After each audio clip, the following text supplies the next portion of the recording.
짜잔. 신과 함께 시리즈에 이어 한국에선 두 번째로 시리즈 영화 쌍천만에 등극한 범죄도시 3. 아 죽겠네. 일단 웃어. 오늘은 명장면들과 함께 이 영화가 성공할 수밖에 없었던 이유, 그리고 아쉬운 점들에 대해서도 이야기해보려 합니다. 우리 누나가 내 친구야? 아니. 나가. 아니. 나가라고. 우선 범죄도시 3를 보고 오신 분들이 꼽는 가장 대표적인 두 가지 성공 요인은 개그와 액션입니다.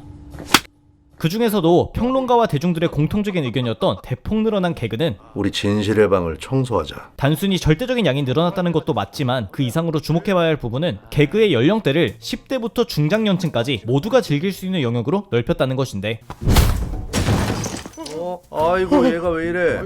그 첫 번째 예시가 이번 영화의 장이수급 캐릭터 초롱이었습니다. 네가 초롱이지? 초롱이? 이 싸가지 없는 새끼. 야! SNS 문화와 친숙한 세대들이 이해할 수 있는 밈을 그대로 캐릭터화한 초롱이는 말투도 나 씨발. 어떻게 오늘 어떻게 스텝 한번 밟아? 어우! 바로 옆에 있는 여자친구도 오빠 하지마. 선수가 일반인 때리면 안 돼.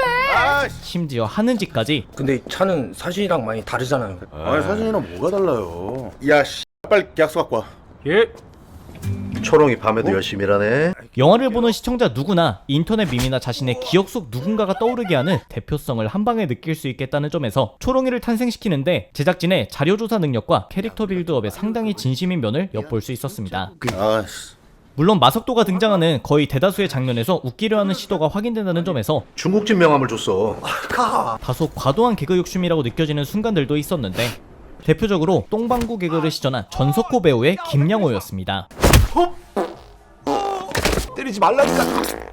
사실 똥방구 개그는 영화 평론의 대중화가 이뤄진 후 나 영화 좀 봤다 하는 관람객분들께는 무지성의 심파와 거의 동급의 취급을 받습니다. 하지만 부정할 수 없는 현실은 영화를 시청하는 모두가 평론의 시각으로 영화를 보지는 않는다는 것인데, 오직 오락거리로 가볍게 보는 시청자가 소위 말하는 대중이고, 범죄도시 시리즈는 최대 다수에게 매력을 어필하고자 하는 액션, 스릴러, 개그가 융합된 상업 영화이기 때문에 이런 성격의 프로젝트는 애초에 전 연령을 사로잡는 게 목적이라고 생각합니다.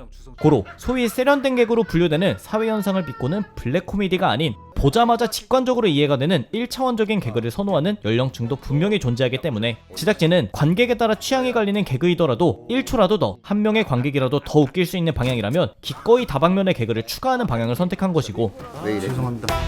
다시 돈다. 코드를 뽑아. 이번 영화의 관객 후기에서 대폭 늘어난 개그, 시리즈 역대 최고로 웃음을 선사한 작품이라는 평이 즐비한 만큼 제작진은 목표한 바를 충분히 이룬 것입니다. 가네오카 휴시대래. 동수마로 왔다. 존댓말로 해야지. 수고로 왔습니다.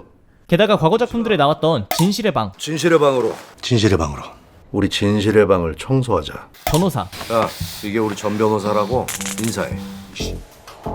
인사해. 주 변호사야. 등의 개그 패턴도 어느 정도 진화시키기 위한 노력도 엿볼 수 있었는데, 단순히 같은 멘트를 반복하는 구조였다면 지겹다는 소리가 나왔겠지만, 이런 식으로 약간의 변주만 줘도 다음 영화에선 어떤 식의 변화구를 시도할까 라는 기대감이 생기기 때문에 범죄도시 시리즈의 롱런을 목표로 하는 제작진인 만큼 익숙함과 기대감을 관객에게 동시에 심어줄 수 있는 똑똑한 방법이었다고 생각하지만, 잘못했어. 똑바로 앉아. 똑바로 앉아. 몸이 좀 안 좋았구나.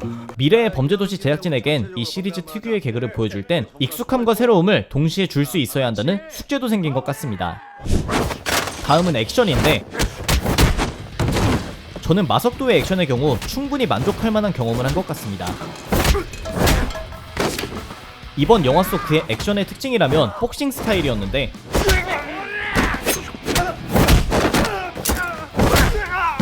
기존 시리즈에서 한 방으로 승부하던 마석도가 그 특징을 유지하면서도 다수의 타격을 먹인다는 개념이 추가되니 타격감과 속도감 양쪽에서 오는 만족도가 굉장했습니다. 하지만 역시 아쉬운 것은 세 번째 영화임에도 불구하고 여전히 마석도가 찐으로 궁지에 몰렸다는 느낌을 받기는 힘들었는데, 비록 차에도 치이고 칼에도 베이고 드디어 기절하는 모습까지 볼 수 있었지만, 이런 씨. 이상한 점은 역대 시리즈 중 최초로 고전을 했는데도 관객의 입장에선 에이 그래도 마석도는 안 죽지 라는 안심이 든다는 것입니다. 네 똥구멍 왜 하래? 진짜 한국판 슈퍼맨이 탄생했다고 해도 될 만한데 사실 생각해보면 기절까지 해도 어차피 안 죽는다는 확신이 들 정도의 캐릭터니까 관객들에게 그 어떤 나쁜 놈이라도 쓰러뜨려 줄 수 있을 것 같은 믿음과 그것이 눈앞에 펼쳐졌을 때의 카타르시스를 줄 수 있다는 것이고,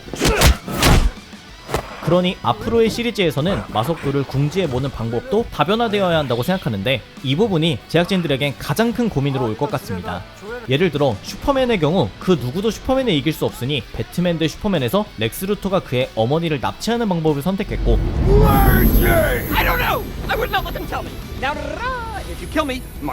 이렇게 주변 사람을 이용해 고통을 주는 방식으로 그를 무릎 꿇게 만들기까지 했는데, 사실 이런 방식과 유사한 연출은 이미 범죄도시 1편에서 장첸에게 얻어맞은 꼬마아이, 범죄도시 2에서 강해상에게 칼에 찔린 오동균 형사 등의 케이스로 엿볼 수 있었습니다. 오동규 칼 맞았어. 강희상 이 새끼가 찌르고 도망갔다니까. 한 가지 크게 다른 것은 범죄도시 시리즈에선 단 한 번도 마석도의 매우 소중한 누군가를 인질로 삼는 경우는 없었다는 것인데, 현재까지 밝혀진 범죄도시4의 줄거리는 필리핀의 주둔에 있는 인터넷 도박 조직을 직접 찾아가 소탕하는 이야기이고, 야 장희수, 너 나랑 일 하나 같이 해야 돼. 필리핀은 총기 사용이 잦은 국가라는 특징, 그리고 핵심 악당 중 하나인 김무열 배우의 캐릭터 백창기가 특수부대 출신이라는 점, 그리고 역대 마석도가 맞이하는 가장 강력한 악당이라고 공식적인 설정이 밝혀졌기 때문에 이것이 단순히 힘만으로 마석도 형사를 궁지에 모는 것이 아닌 멘탈적으로도 궁지에 모는 악당이면 진정으로 관객들도 저러다 마석도 지는 거 아니냐 하는 두려움이 생길 수 있을 것 같습니다. 다음으로 마석도급은 아니었지만 일본에서 온 리키 무리의 액션도 꽤나 공을 들인 티가 났는데, 우선 리키의 부하 중 하나였던 이 녀석은 범죄도시 1편에서 장첸의 부하들만큼의 임팩트는 없었지만 액션만큼은 훌륭했다고 생각하고, 무엇보다 리키는 개인적으로 이번 영화에서 가장 빛나는 악당이었던 것 같습니다. 리키의 액션은 굳이 총이 아니더라도 충분히 살상력이 높고 동시에 스타일리시한 액션을 할 수 있다는 것을 증명한 것 같은데, 물론 후반부에 그도 여느 마석도의 적들처럼 기절 엔딩을 맞이하는 것은 다르지 않았지만 적어도 강력한 악당 1인분의 역할은 충분히 해냈다고 생각합니다. 반대로 이번 영화의 대표적인 아쉬운 점이었던 주성철의 경우엔 솔직하게 강인하고 억척스러운 이미지에만 몰빵한 캐릭터라는 생각이 들었습니다. 피지컬에서 오는 위압감이 굉장하다는 것은 인정하는 바이고, 이준혁 배우가 연기를 못했다거나 하는 등의 문제는 전혀 아니었는데, 그럼에도 이번 영화 후기에 악당이 매력적이지 않다는 이야기가 들렸던 대표적인 이유는 기존 시리즈의 장첸, 강해상에게 느껴지던 막가파식의 느낌을 찾기 힘들었기 때문으로 보입니다. 풀어서 설명하자면 세 사람은 공통적으로는 경찰이 아닌 적대적인 조직원들과의 싸움에서 잔혹함을 보여주었는데, 한 가지 달랐던 점은 장첸과 강해상의 경우 같은 처지의 범죄자들 뿐 아니라 일반인, 여성, 중장년층까지 그냥 눈앞의 방해 요소라고 판단되는 누구든 죽이고 보는 녀석들이었습니다. 보통 영화 속 악당에게 상식을 벗어나는 무자비함이라는 이미지를 심고자 할 땐 자신보다 신체적 약자로 분류되는 인물들을 대하는 모습을 보여주는데, 이런 선을 넘는 순간 관객들에겐 자연스럽게 혐오와 두려움이 생깁니다. 하지만 주성철은 그런 모습을 보여주지 않았고, 그 사소한 차이에서 그의 빡센 이미지가 아쉬울 정도로 그야 건들면 다 죽인다. 오직 돈에만 환장해서 달려드는 부패하고 비열한 이미지만 강조된 게 패착이라고 생각합니다. 회장님이 내 약 사는 거야.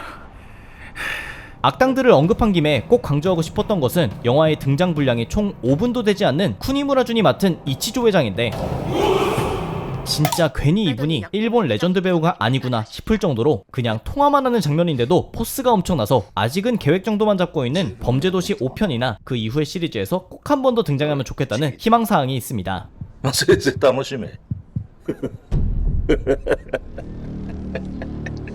마지막으로 개인적으로 아쉬웠던 점은 마석도 형사가 서울광역수사대, 쉽게 말해 서울 지역 전체를 구역으로 두며 굵직한 사건들을 다룰 수 있게 된 팀에 옮겨왔지만, 배우로는 얼굴을 오랫동안 알린 김범수 배우나 김민재 배우를 포함해서 마석도의 새로운 팀원들의 매력이나 기억에 남는 요소가 거의 없었다는 것입니다. 분명 어느 정도 활약하는 장면들이 있었는데도 마석도의 대사처럼 괜찮아요?